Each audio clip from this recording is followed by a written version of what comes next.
Oke, kita lanjut ke soal berikutnya. Ini tentang materinya, melanjutkan yang kemarin, itu ketika kamu sudah dapat frekuensi. Nah, sekarang ada istilah apa ini? Peristiwa pelayangan. Oke, pelayangan itu apa, Om? Pelayangan itu yang biasanya dimainin anak-anak. Itu melayangan, Om. Oke, gini maksudnya nih. Kita apa dulu? Apa dulu ayo, clue-nya dulu. Oke, kita jelaskan nih yang namanya frekuensi layangan itu kan selisih antara frekuensi yang satu sama frekuensi yang kedua. Anggap nih F1 min F2. Boleh F2 min F1 atau F1 min F2. Itu artinya F1 sama F2 itu bedanya cuman sedikit. Nah, misalkan kalau ini 30, ini misalkan 31. Nah, itu bedanya sedikit. Itu disebutnya frekuensi layangan. Oke, kita kotakin dulu frekuensi layangan ini. Oh, sip. Nah, itu alatnya. Oke, kita baca nih soalnya. Garputala. Nah, ini Garputala salah satu alat untuk mendeteksi frekuensi suatu getaran benda. Oke, Garputala X dan Garputala Y bila dibunyikan bersama-sama menghasilkan 300 layangan per menit. Oke, ini 300 layangan per menit itu sama aja dengan berapa coba? F layangannya kita tulis pakai hitam ya. Nah, F layangan untuk keadaan pertama di situ 300 layangan per menit, berarti kan 300 layangan kalau per menit berarti 1 menit kan 60 ya, berarti 300 bagi 60 berapa? Oke, betul, berarti 5 ya. Oke, berarti yang pertama frekuensi layangannya sebesar 5 Hz. Oke, oke. Kemudian Garputala X mempunyai frekuensi 300 Hz. Kita tulis nih Garputala X nih, berarti anggap Fx aja ya. Nah, 300 Hz. Oke. Nah, kemudian baca kalimat berikutnya. Apabila ditempeli setetes lilin, Garputala Y menghasilkan layangan sebanyak 180. Nah, ini FY. Nah, FL untuk si Y. Nah, FL untuk Garputala Y setelah ditetesin itu 180 layangan tiap menit atau 180 per 60. Nolnya habis 18 bagi 6 berarti 3. Oke. Nah, ini punyanya si X, ini punyanya si Y. Oke. Nah, oke. Yang ditanya adalah mana?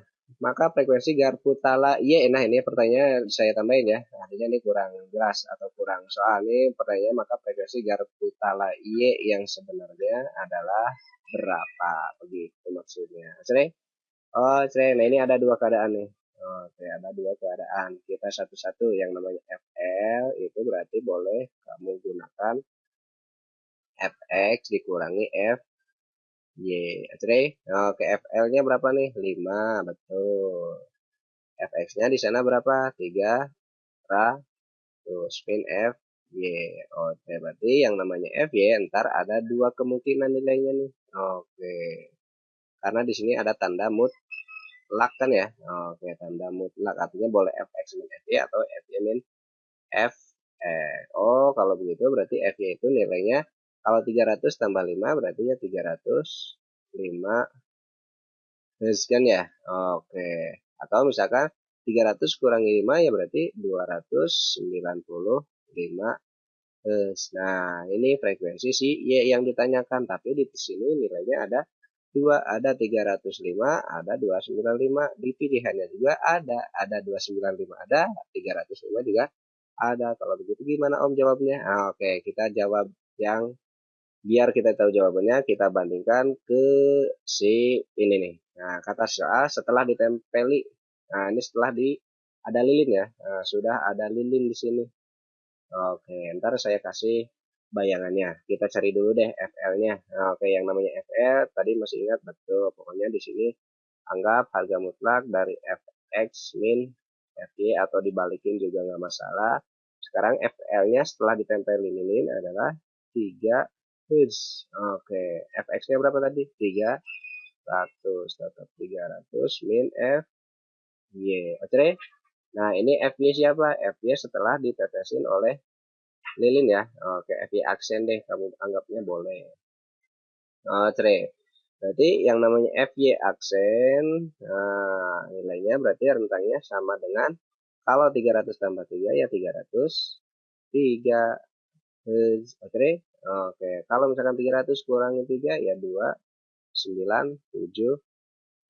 Oke. Oke, berarti di sini juga ada dua buah nilai. Ini setelah, ingat, setelah ditempeli oleh si lilin.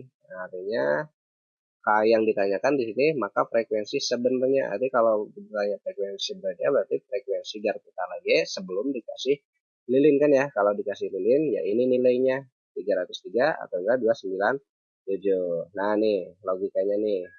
Kalau kamu punya Garputala, ini Garputala itu kan kayak gini ya. Oke, kalau ada 3 jadi apa? Jadi Yamaha antar ya. Ini Garputala nih setelah sebelum ditempelin lilin sama setelah ditempelin ketika digetarin, nah saya tanya bunyinya nyaringan yang mana? Ya tentu bunyinya pasti nyaring yang sebelum ditempeli sama si lilin. Oke, kebayang maksudnya? Nah, ketika udah ditempelin lilin berarti ya pasti frekuensinya jadi kecil. Nah gini. Oke, berarti ini maksimumnya berapa nih? Frekuensi setelah ditempeli lilin teh. Nah, ini 300. Ini setelah ditempelin sama si lilin ya. Anggap yang paling gede aja. Oke, berarti kalau misalkan sebelum ditempeli sama lilin, berarti ini nilainya pasti lebih besar dari 303. Oke, kamu lihat tuh ke sini. Nah, yang lebih besar dari 303 itu 305 atau 295? Ya, 305. Berarti jawabannya yang mana? Ya, ini yang 305. Berarti yang mana? Contohin dulu deh yang ada. Oke, saya lanjutkan penjelasannya nih. Kenapa yang diambil 305? Karena yang ditanya adalah frekuensi Garputala asli atau frekuensi Garputala sebelum ditempeli lilin. Kalau ditempelin lilinnya sudah 303, berarti sebelum ditempelin pasti pasti lebih nyaring dari si 303. Makanya di sini ya kita ambil 305 karena kalau yang 295 itu lebih jelas sini ya. Atau misalkan gini, kamu pakai yang ini juga tetap sama nih. 297 yang lebih gede 297 siapa? 305 atau 295? Ya jelas 305. Berarti jawabannya yang 305. Oke, jadi jangan sampai ketukar frekuensi sebenarnya sama frekuensi yang sudah ditempelin sama lilin. Oke? Oke, untuk lebih jelasnya silakan di-review ulang pembahasannya. Kalau kurang jelas lagi boleh ditanyakan langsung lewat konsultasi online. Oke, terima kasih atas atensinya, terima kasih atas waktu untuk kamu luangkan bersama kami. Saya ucapkan selamat belajar, selamat melanjutkan lagi. Dadah, bye.